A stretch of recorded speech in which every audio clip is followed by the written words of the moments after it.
This is Pratt High's championship breakers and makers, since everybody's going into playoffs here pretty quick. Up first, Des Bryant and DeMarco Murray. My first championship breaker is Des Bryant. He is supposed to be a number one wide receiver, and he's been playing pretty well, but he hasn't quite lived up to that. And if you have a weak wide receiver group, that could really hurt you. So define living up to number one wide receiver. Well, 82 yards, I mean, you need more than that. Got snubbed by Cole Beasley. That's one game. Yeah, I know. Against the But Bears. he's been doing that all year. He's been inconsistent like that, and he needs to be more consistent. I thought he's been pretty consistent, 80 yards at least. Yeah, So. he needs to be better. And DeMarco Murray.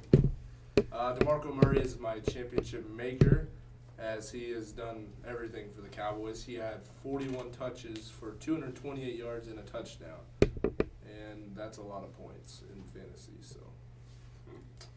And now to you, Joe, for all your quarterbacks this week. Oh, all my quarterbacks. Well, quarterbacks in terms of breakers or makers or Both. just everybody.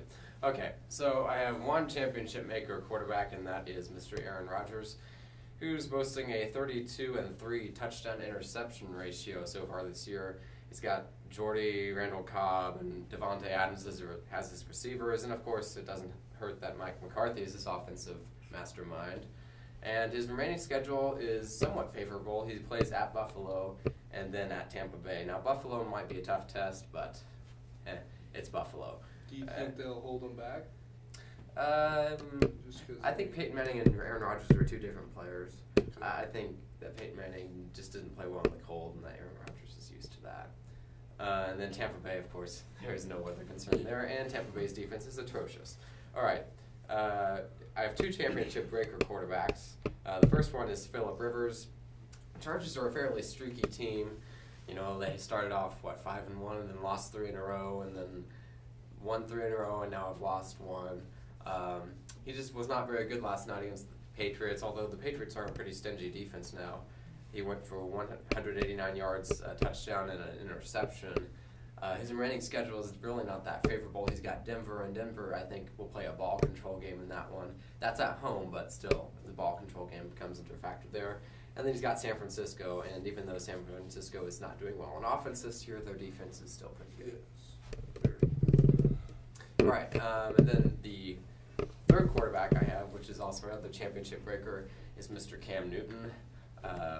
Yes, he went off yesterday against New Orleans, but that is a complete aberration. The Saints are just been awful as of late.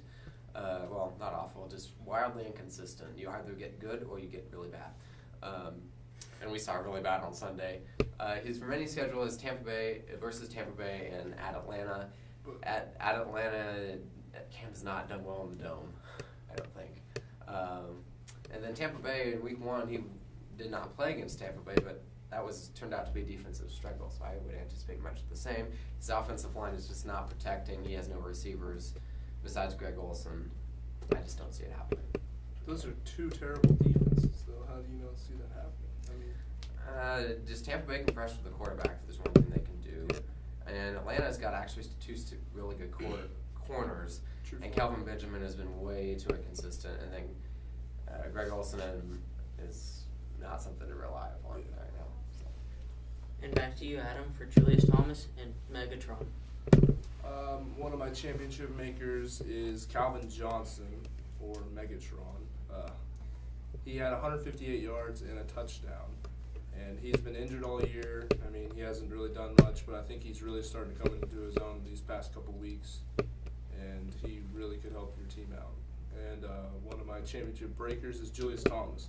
Earlier on in the year, he was scoring a bunch of touchdowns. I mean, he's Peyton's favorite red zone target, but he's been injured of late, and he's one of my tight ends on my team, and he's been like a game time decision like 3 times, and it's just been, I mean, you don't know what to do with him, and that could really hurt you. So is that a personal championship breaker, Mr. Wortel? Yes, it is. Yes, it is. He's really ticking me off. Another thing on Megatron, the Lions have a really soft remaining schedule. They're at Minnesota, and I think they face the Bears, which is like a fantasy gift. So start Megatron, definitely. Back to Joe for Odell Beckham Jr. and Lamar Miller. All right, Odell Beckham Jr., since that sensational catch of the all time, I guess. So since his best catch ever versus the Cowboys, Beckham has pretty much picked up right where he left off. He's been trashing the league. He's recently been Eli's favorite target. He has 11, 8, and 15 targets over his past 3 games.